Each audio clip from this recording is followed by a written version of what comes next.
मैं doctor Rashmi Agarwal, associate professor history, SMB government PG college Nathdwara. हम MA final history का second B paper institution of medieval India का अध्ययन कर रहे हैं, जिसमें हमारे अध्ययन का विषय चल रहा है दिल्ली सल्तनत का प्रशासन। प्रशासन में आज हम दिल्ली सल्तनत में जो मंत्रियों के पद थे उनमें क्या कार्य किया जाता था, आज हम उसका अध्ययन करेंगे। और ये पूर्ववर्ती अध्ययन को ही हम आगे जारी रख रहे हैं। दीवान ए रिसालत। दीवान ए रिसालत के कार्यों के विषय में विद्वानों में बहुत से मतभेद हैं। डॉक्टर कुरैशी का विचार यह है कि दीवान ए रिसालत के पास धार्मिक विषयों का प्रबंध था और वे विद्वानों व पवित्र मनुष्यों की वृत्तियों को नियुक्ति किया करते थे, किंतु डॉक्टर हबीबुल्लाह ये मानते हैं कि विदेशी विषयों का प्रबंधन और उनके काम कूटनीतिक पत्र व्यवहार का संचालन इस विभाग से होता था। वह विदेश में अपने राजदूतों को भेजता था और वहां से आने वाले दूतों का स्वागत किया करता था। यह कहा जाता है कि डॉक्टर हबीबुल्लाह का मत स्वीकार करने योग्य है। इसका कारण यह है कि पहले से ही एक ऐसा अधिकारी था जिसके पास धार्मिक विषय, दान व अनुदान का कार्य था और उसे सदर उस सुदूर कहा जाता था। इसलिए दीवान रिसालत का कार्य विदेशी पत्र व्यवहार से संबंध के अंतर्गत ही था। इसमें अन्य एक मंत्री और था, सदर उस सुदूर। प्राय सदर उस सुदूर व दीवान कज़ा के पद एक ही व्यक्ति को दिए जाते थे। सदर उस सुदूर को इस्लाम के नियमों व निर्देशों को लागू करना पड़ता था। उसे यह देखना आवश्यक था कि मुसलमान लोग अपने दैनिक जीवन में नियमों का पालन कर रहे हैं या नहीं। उसके पास बहुत सा धन होता था जिसे वह मुस्लिम पुरोहितों, विद्वानों व धर्मात्माओं पर या फ़कीरों पर व्यय किया करता था। दीवान कज़ा का अध्यक्ष काजी मुमालिक था, जिसे काजी कुज़ात भी कहा जाता था। मंत्री का ही एक अन्य विभाग और था, दीवान इंशा। दीवान इंशा का संबंध शाही पत्र व्यवहार से था। इसे गुप्त रहस्यों का कोष कहा जाए तो ज़्यादा ठीक होगा। यह इस तथ्य के कारण था कि दबीर खास, जो इस विभाग का अध्यक्ष था, राज्य का गोपनीय लिपिक हुआ करता था।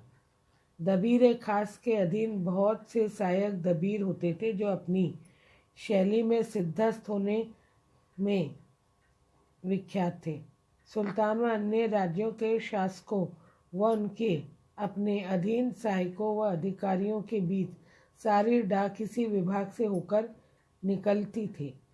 सुल्तान का प्रत्येक आदेश पहले इसी विभाग को लिखा जाता था और बाद में उसके पास स्वीकृति के लिए जाता था, जिसे वहाँ रजिस्टर में लिख दिया जाता था और फिर खाना पूरा किया जाता था, जिसे कि दीवान इंशा कहा जाता था।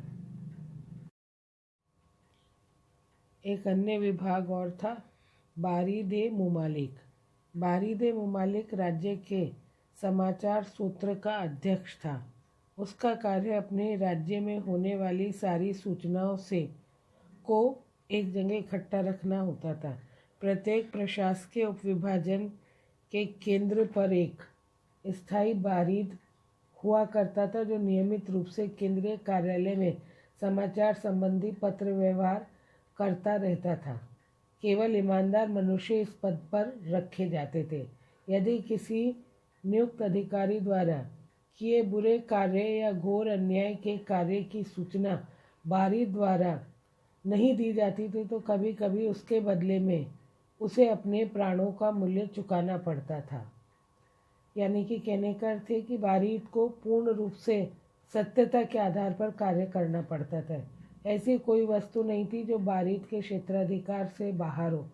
उसका कार्य सार्वजनिक प्रबंधन के प्रत्येक पहलू की केंद्रीय सरकार को गोपनीय सूचना भेजना होता था।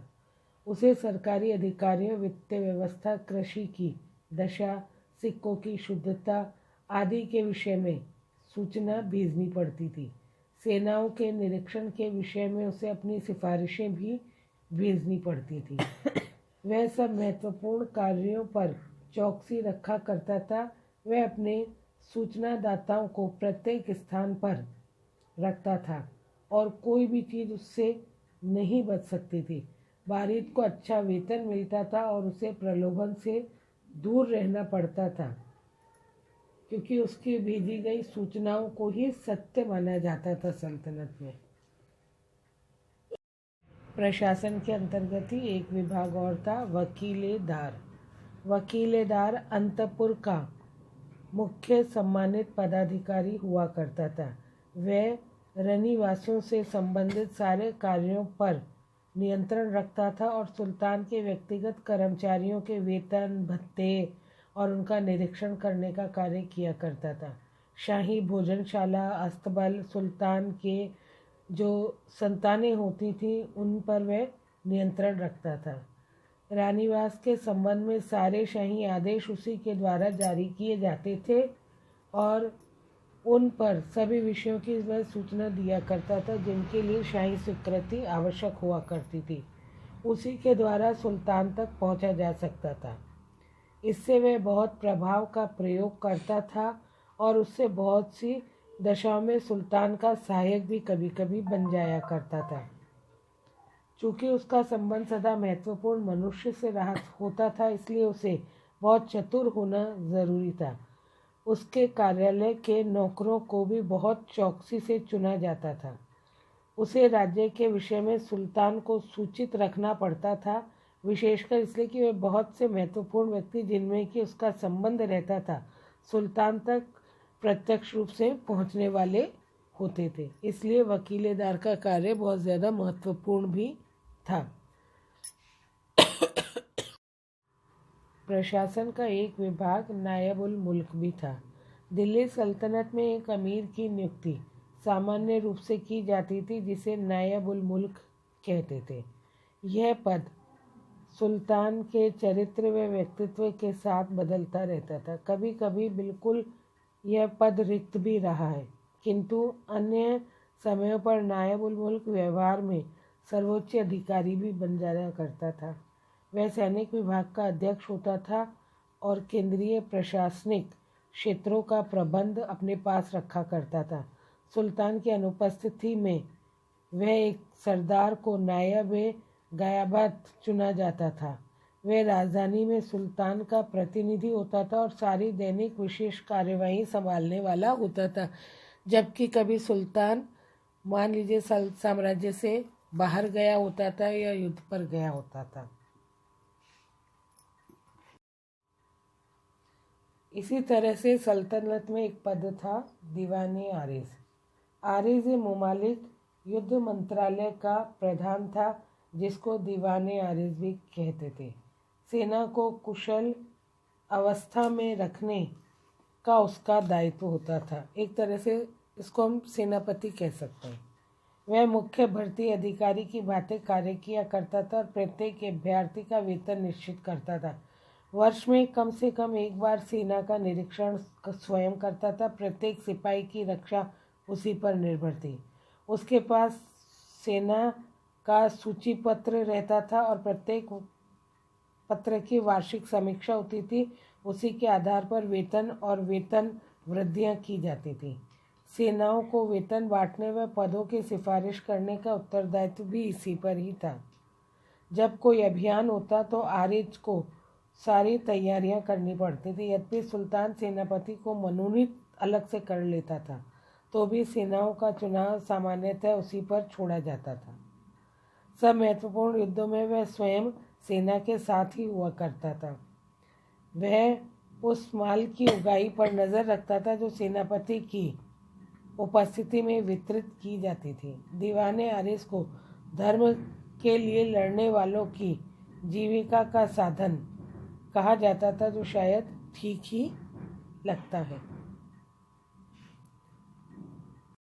इसी के साथ दिल्ली सल्तनत में प्रशासन में जो मंत्रियों के पद थे, जैसे कि दीवाने रिसालत, सदर सुदूर, दीवाने इंशा, बारिद मुमालिक, या वकीलेदार, नायबुल मुल्क, दीवाने आरिस। यह हमारा ये जो मंत्री पद का लेखा जोखा था वो यह समाप्त होता है।